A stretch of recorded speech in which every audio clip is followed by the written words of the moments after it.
I'm Aubrey Sitterson, and this is SKALD.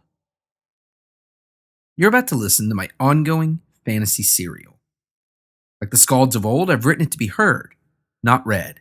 And there's no music, sound effects, or character actors.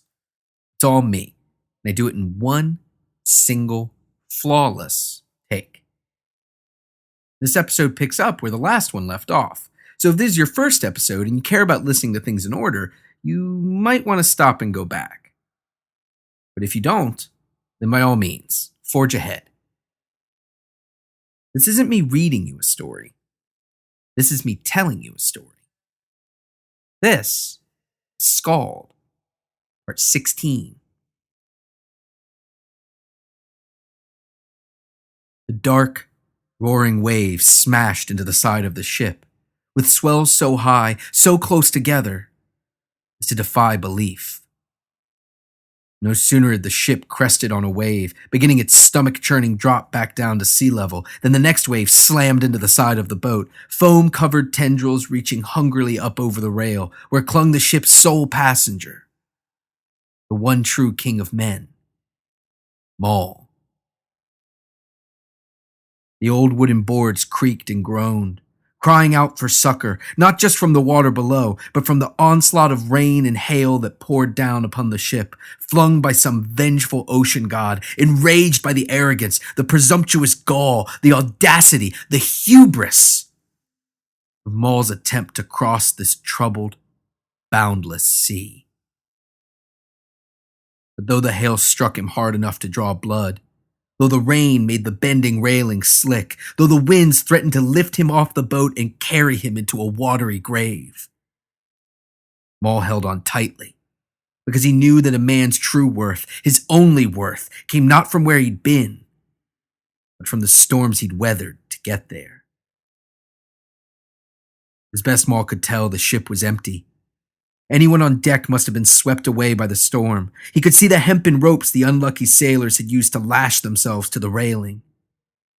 But while the ropes had snapped, the simple material things men placed their confidence in, giving out as they always do, Maul had held true, relying on himself, on nothing but his own strength, clutching the railing and taking a deep breath as he watched the next cyclopean wave rise up above him. The water, pockmarked from the rain and hail that smashed into it endlessly, purple from the glow of the moon and the roiling contents of that primordial stew, swept over Maul with crushing force. His fingers and arms ached from the grip he held on the boat's railing, and the rest of his body ached from the ice-cold water that surrounded him, filled with sweet, warm whispers, imploring that he give up, that he let go, that he sinks slowly into the deep. Maul had taken as mighty a breath as his exhausted lungs would allow, had filled them near to burst with air that tasted like brine, heavily laden with the salt that could not be contained by the roiling, foam-capped ocean. Though he had breathed in as deep as he could, the air wouldn't last long. Maul felt his lungs begin to quiver and shake, demanding that he fill them with another breath, another desperate gasp. The ship held together through the crashing waves. The water began to recede, and miraculously, there, clinging to the railing, was Maul, panting heavily, spitting out salt water with every exhalation, desperate to catch his breath and fill his lungs again before the next swell hit. Water is fluid. It is formless, but that makes it tireless. Water can batter a coastline into a new shape. It can extinguish volcanoes. It can drive a hole through solid rock. Though the waves pulled back, it was not in retreat, but rather was to marshal their forces, preparing for the next fearless assault upon that broken ship and its battered passenger. But as Maul rubbed the salt from his eyes, he saw that the waves had washed something up upon the ship's deck. A grizzled hunter covered in strange furs that seemed to repel the water that still cascaded down from the sky. "Didn't I tell you, Maul? Your mind is a treacherous place." The dream hunter Traum smirked as he rose to his feet, syncing his motions with those of the waves, towering above Maul, who still clutched the railing with every ounce of strength left in his body. Are we going the right way? Right now, you're going nowhere. Right now, you are caught in a storm, tossed and turned by forces you don't even understand. Talking about the real world, not your blasted dream realm. So am I. Even in the midst of drowning, can you not see that the barrier between the two is thinner than you care to admit? I don't understand. Of course you don't. That's the entire point. You think that you're battered by waves, but you lack the context to see them for what they really are. What are you talking about? I can taste the waves in my mouth even now. They're indeed waves. They're nothing more than symptoms. Traum, standing upright, leaning into the winds that surrounded him, pointed at the horizon. Open your eyes, Maul. See your true disease. Maul, risking his tenuous safety, pushed himself up to peer out over the railing. And he did. He saw exactly what he suspected. Row after row of angry purple waves flecked with foam, but he kept staring, squinting from the salt that flew into his eyes. And then he saw it. Beyond the waves lay their source. An angry, spinning eye, a whirlpool that grew by the second, arms of white foam stretching out, corrupting everything they touched, pulling it in to be devoured by that ravenous maelstrom. Maul saw that force of nature. He saw the waves that it emanated, and worst of all, he saw that impossibly, despite the waves crashing into them, his empty ship moved steadily toward the sucking vortex. Living with a mind that's as shattered as the sundered worlds themselves. It has its consequences, Maul. You can't break the earth without damaging what lies upon it. I have to get home. I have to get home to my throne. It's the only thing that matters. It will fix everything. If you want to go home so badly, get to the college. Take me there. Free me from this hell you call a mind. Even in his dreams, there was one thing Maul could not stand. Taking a command. So he raged against Traum, and as he did, sheet lightning blanketed the sky. I am trying to. The monk, Xylan, he guides me there. Can you trust him? The ship tilted precariously as it began another climb up the massive swell. Should I not? No. But he doesn't lie about this. Maul grasped the railing, bracing himself for the ship to fall once again. He lies then? About what? He's a man that confuses what he sees with what is real, and what is real with that which can be seen. The ship creaked as it began to fall from its precarious perch on that pulsating wave.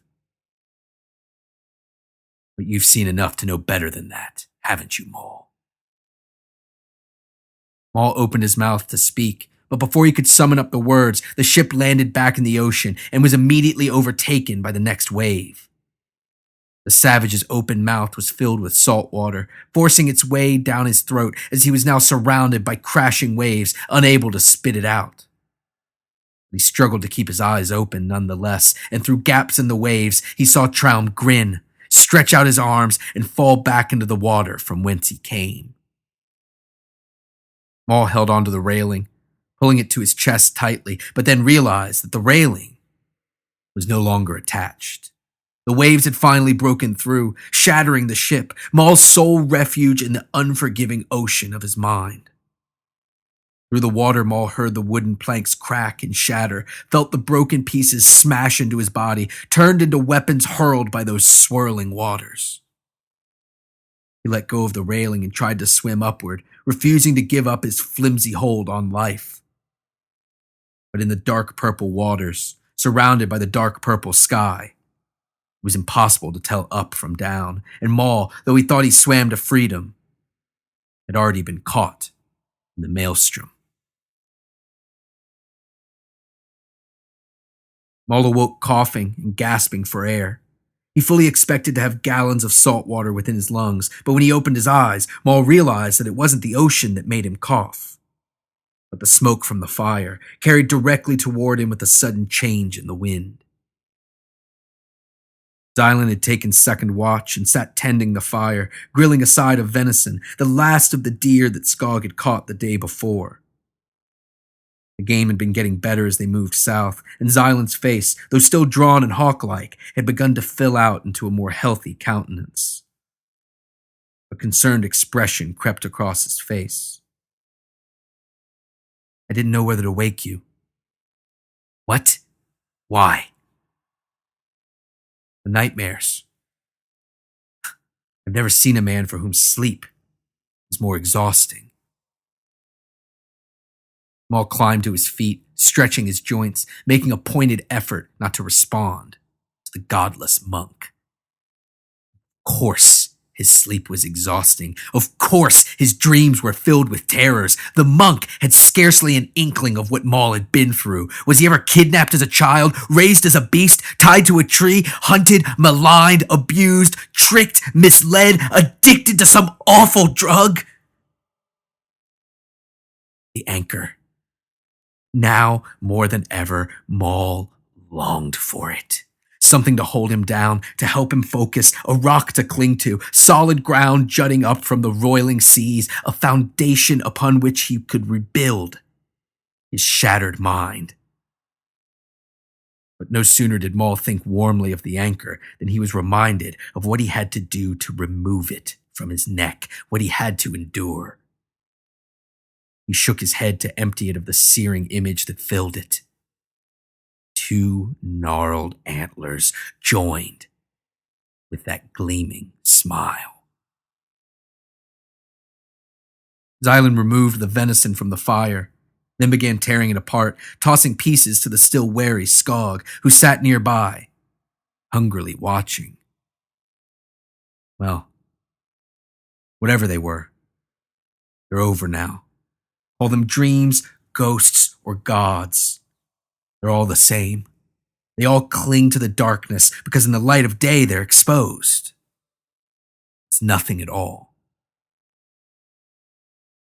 Maul grunted, a signal that Xylan took as agreement, but which meant simultaneously much less and much more than a simple nod. Maul was arrogant, a proud bull that would rather die in the right than live in the wrong, but he was not as stupid as his captors tended to take him for.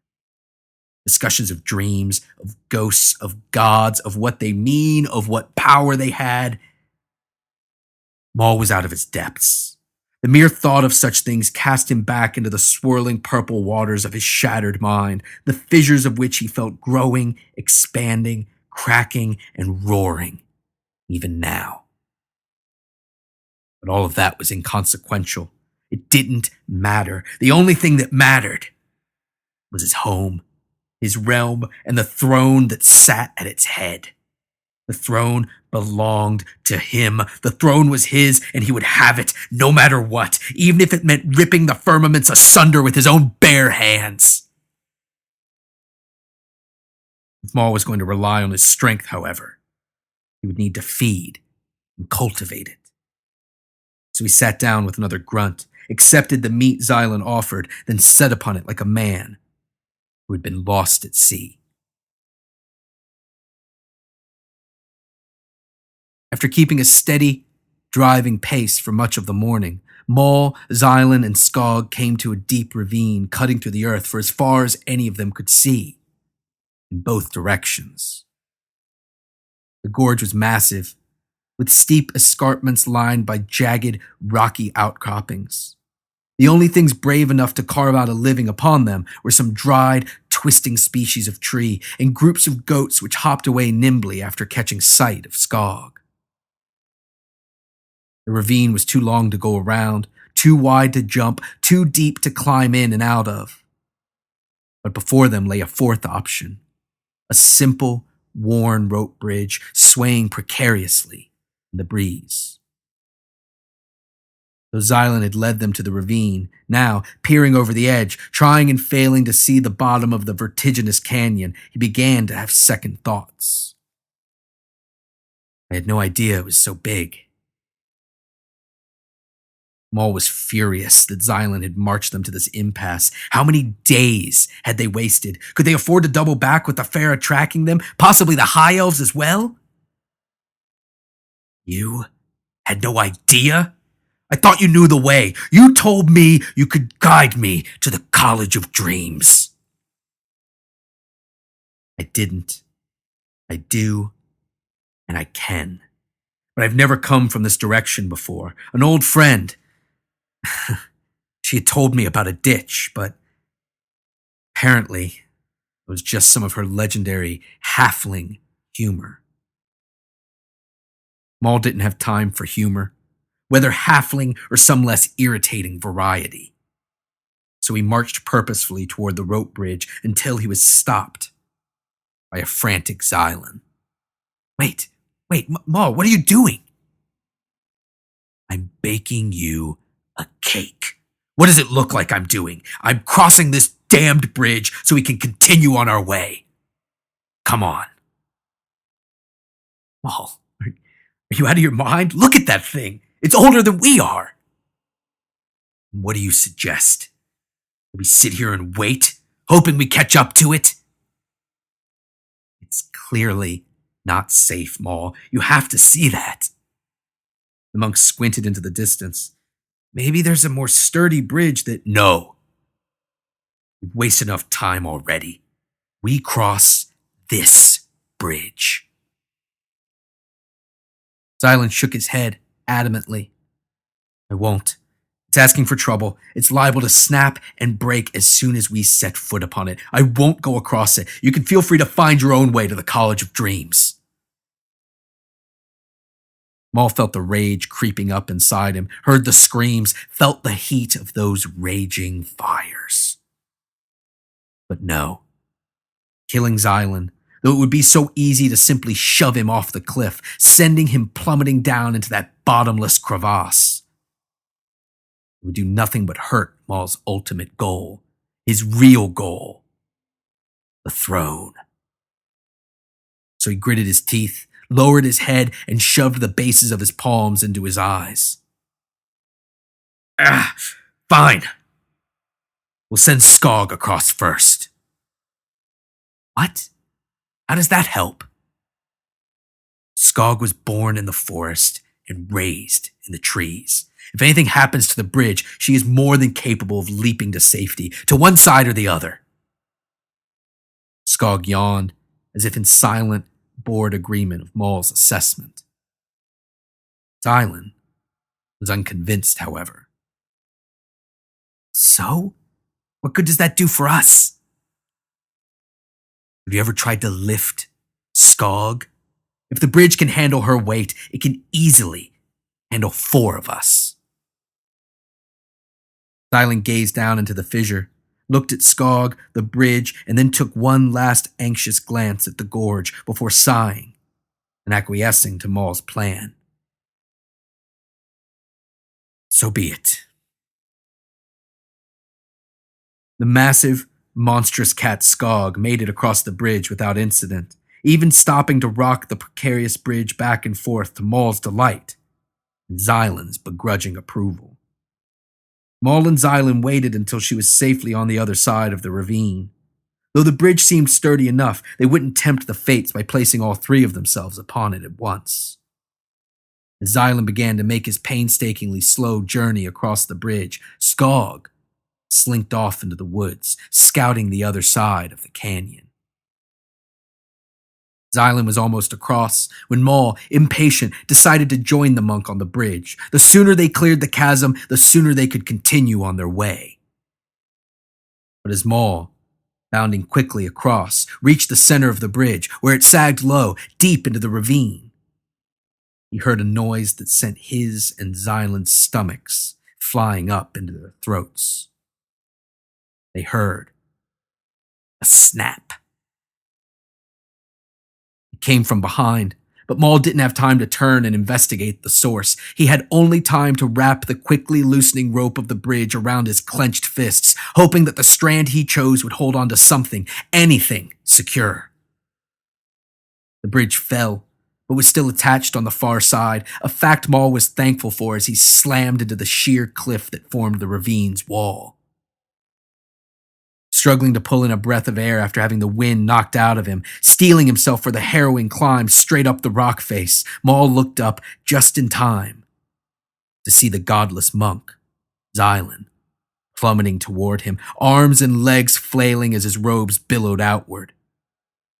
As Xylan slammed into him, causing him to lose his desperate grip on the ropes, Maul lacked the breath necessary to give voice to the horrible, obscene swears that welled up in his throat.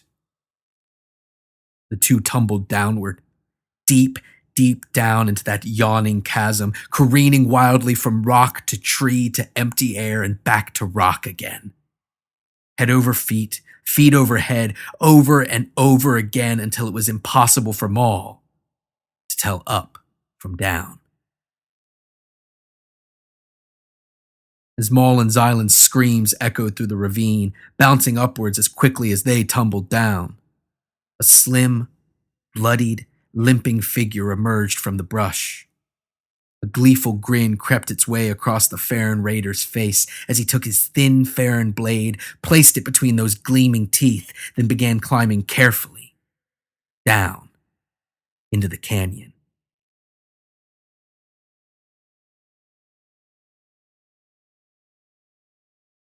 If you like SKALD and or me, please help spread the word with a review on iTunes or Stitcher. It helps new people find the podcast, and if you say nice stuff, I'll read it on the show. Valiantville keeps it short and sweet on iTunes. Brilliant storytelling. If you want SKALD waiting for you every Thursday, the best way to ensure that it keeps happening is through Patreon. It's a crowdfunding platform that allows you to pledge small monthly donations to the things you love, like SKALD. You can pledge as little as $1 a month, which works out to only $0.25 per episode. I dare you to find a better entertainment value. Patreon is safe, secure, and easy. Head on over to patreon.com/SKALD to sign up. Then, come find me online. Facebook, Twitter, and Instagram, they're all Aubrey Sitterson. AubreySitterson. No spaces, no numbers.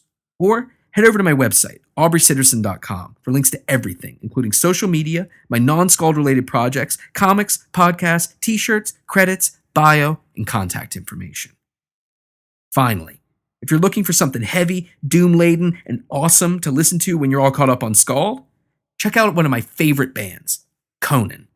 They're on Spotify, and they're perfect for background music while you work, D&D nights, or just when you're traversing the sundered worlds on a tireless quest to regain your throne. They're very versatile. Thanks for listening. I'll talk at you next week.